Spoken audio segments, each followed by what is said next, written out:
첫 번째 문제부터 바로 만나보시죠. 네, 새로운 조합 두 분과 함께 첫 번째 문제 확인을 해볼 텐데요. 그 전에 두 분은 보드에 별을 5개 미리 그려주시면 되겠습니다. 그럼 저희 본격적으로 첫 번째 문제지 바로 확인해 보도록 할게요. 네, 정부가 나토와 방산협의체를 신설합니다. 오는 9월 말 벨기에에서 방산협의체가 개최될 예정인데요. 이에 따라서 국내 방산주들 나토 회원국 전체를 대상으로 수출길 더욱더 확대될 걸로 기대되고 있습니다. 현재 나토의 경우에는 트럼프 대통령 요구에 따라서 국방비 지출을 GDP의 5% 수준으로 현재 상회 증액하기로 했는데요. 미국을 제외한 31개 나토 회원국들의 GDP 5%를 합산해보자면 총 1조 달러를 상회한다고 합니다. 엄청난 수주가 기대되고 있는데 현재 방산주들의 발목을 잡는 이슈가 또 하나 생겼죠. 바로 유럽연합은 이미 관세 협상을 위해서 미국의 군사 장비 구입을 약속했다라는 건데요. 이렇게 되면 국내 방산 기업들의 자리가 조금 줄어드는 건 아닌지에 대한 우려 커지고 있습니다.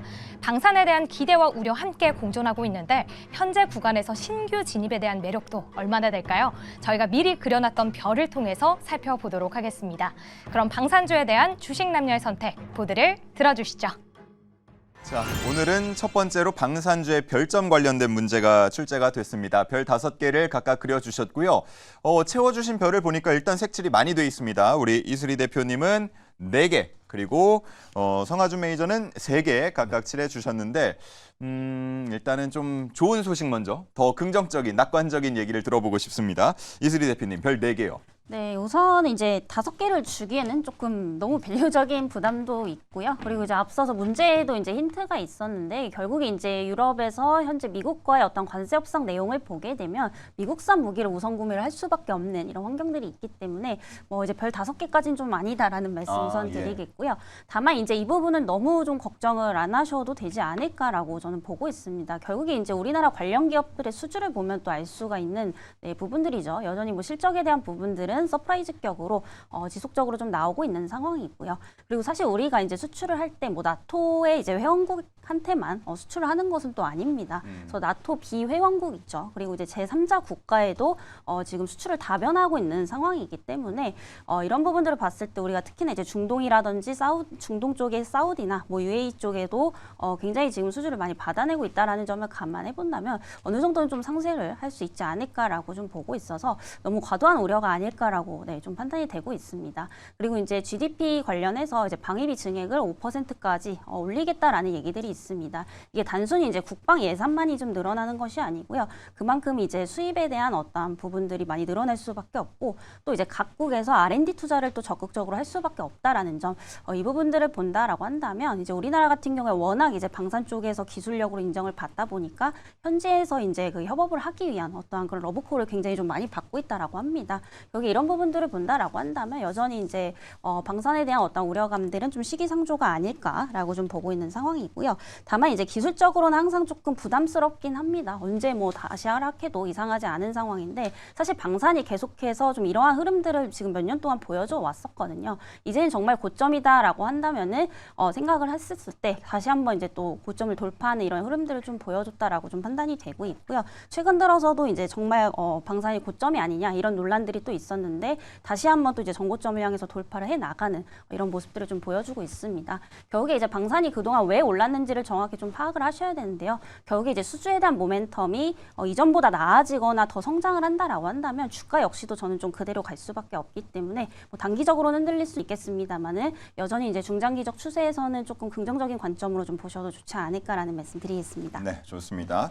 뭐 폴란드를 기점으로 해서 서유럽까지 점점 더 우리의 영역을 확장하고 싶었던 게 K방산 기업들일 텐데 미국산을 우선 구매해야 한다. 이게 부담이 좀 작용하지 않을까 하는 시장의 우려가 있습니다. 그런 부분이 반영된 별점 3개인가요?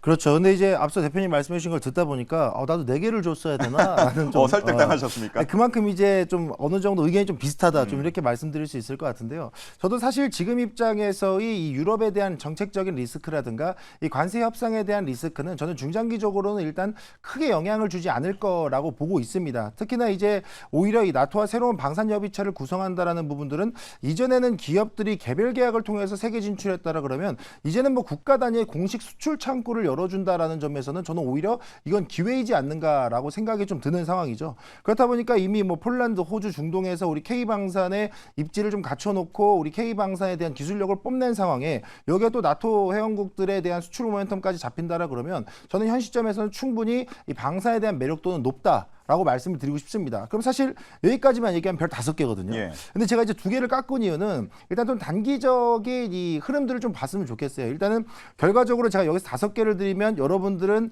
지금 당장이라도 HTS를 열어서 방산주를 구매하실 수도 있잖아요. 그죠? 그렇기 때문에 2개를 깎았는데 이거는 단기적으로 이 유럽 정책에 대한 리스크는 일단은 좀 봐야 될 것 같아요. 말씀드린 대로 단기입니다. 그리고 특히나 이제 유럽은 안 그래도 이전부터 이 방산 재무장 그리고 일단 우리 유럽 국가들의 방산 무기를 구매해서 좀 재구축을 해나가자 이러고 있던 상황이었어요. 그래서 우리 K방산에 대한 위험도가 좀 있었는데 여기에 또 관세 협상에 대해서 미국산 무기까지 사들이겠다고 합니다. 그러면 우리 단기적으로는 K방산의 입지가 좁아질 수밖에 없겠죠. 근데 제가 여기에서 이걸 단기 리스크라고 하는 이유는 어쨌든 우리나라가 빠른 납기, 가격 경쟁력 그리고 우리는 현실적으로 지금 휴전국, 전쟁 중이죠. 그렇다 보니까 우리는 우리가 쓰기 위해서 방산 무기를 만드는 국가입니다. 그렇다 보니까 이 실전 사용력까지 좀 같이 겸비한다라 그러면 여전히 시간이 지나고 중장기적인 모멘텀은 우리 K방산에 대한 모멘텀이 훨씬 강할 수밖에 없다는 점에서 단기 재료로 좀 말씀드리겠고요. 그리고 앞서 대표님 말씀해 주셨던 것처럼 지금 일부 주요 기업들은 아직까지도 단기 과열 구간이다라고 좀 말씀드리고 싶은 구간도 있어요. 저도 똑같은 의견인 게 언제 하방 압력을 받아도 이상하지 않은 상황이거든요. 그럼 여기에서 수주 모멘텀이라든가 추가 수출에 대한 기대감이 붙지 않으면 일부 조정세가 좀 나올 수도 있습니다. 그래서 그런 조정에 대한 흐름들을 단기 리스크로 확인하시고 조금 더 중장기적으로 긴 호흡으로 바라보신다라 그러면 충분히 방산주는 별 3개 정도는 충분히 가져갈 수 있지 않을까 이렇게 정리해드리도록 하겠습니다. 네, 좋습니다. 아무래도 뭐 별점을 5개 만점을 줄 수 없었던 이유는 가격적인 부담도 있을 것 같아요. 근데 최근에 시장에서는 그런 얘기 많이 나오더라고요. 마치 뭐 완성차와 부품을 나누는 것처럼 조선주와 기자재를 나누는 것처럼 이 방산 쪽에서도 완성품과 부품주를 좀 나눠서 전략 대응을 해보자 뭐 이런 얘기가 있고 그 근거 중에 하나가 이제 방위사업청의 통계를 보면 우리의 이 국산화율을 보니까 한 65% 정도밖에 안 된다고 합니다. 저도 이 정도일 줄 몰랐는데 외국산 부품에 의존하는 부분들이 포션이 있다는 거죠. 그래서 이걸 모두 다 이제 앞으로 국산화를 한다 그러면 우리 부품사들이 좀 이득을 더 취해갈 수 있지 않을까 뭐 이런 전략이고 분석인데 우리 이 대표님 보시기에 어떻습니까? 투자 관점에서 봤을 때 뭐 부품사 쪽으로 조금 더 눈을 돌려라 이런 의견 공감하시나요? 저는 이제 무조건 뭐 부품사가 좀 덜 올랐고 그리고 앞으로 좋아질 거니까 여기에 조금 더 뭔가 힌트를 얻을 수 있다 이런 개념보다는 그냥 뭔가 리스크 관리를 위해서 조금 쪼개놓는 이런 전략들도 상당히 좀 필요하지 않을까라고 좀 보고 있습니다. 어쨌든 뭐 마진 규모라든지 현재 성장성을 보면은 그래도 이제 그 완성 무기 업체, 완성 방산 업체를 좀 따라갈 수는 또 없는 부분들이거든요. 다만 이제 부품 쪽에서의 어떤 부분들을 보자라고 한다면 그만큼 이제 그런 가격적인 메리트는 확실히 좀 더 있다라는 거죠. 그런 부분에서 본다라고 한다면 최근 또 이제 시장의 어떤 수급 순환매가 굉장히 좀 빠르게 돌고 있습니다. 그럼 이제 좀 대형주 단에서 어느 정도 수급이 빠져나간다라고 한다면 뭐 이제 부품 관련 특히나 이제 중소형 단 위주로 다시 한번 수급이 돌아갈 수도 있는 그런 부분들이기 때문에 저는 여전히 좀 분산하시는 전략도 굉장히 좀 긍정적으로 좀 보고 있는 상황이고요.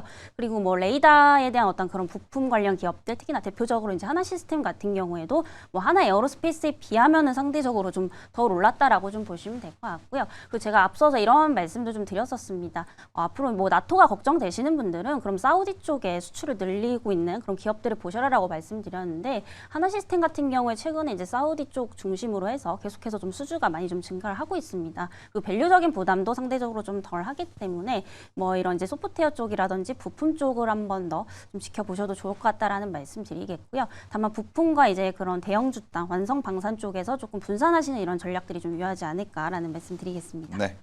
성화주 매니저님 혹시 더 하실 말씀? 뭐 이하 동문입니다. 네, 뭐 좋습니다. 너무 좋은 말씀 해주셔가지고. 알겠습니다.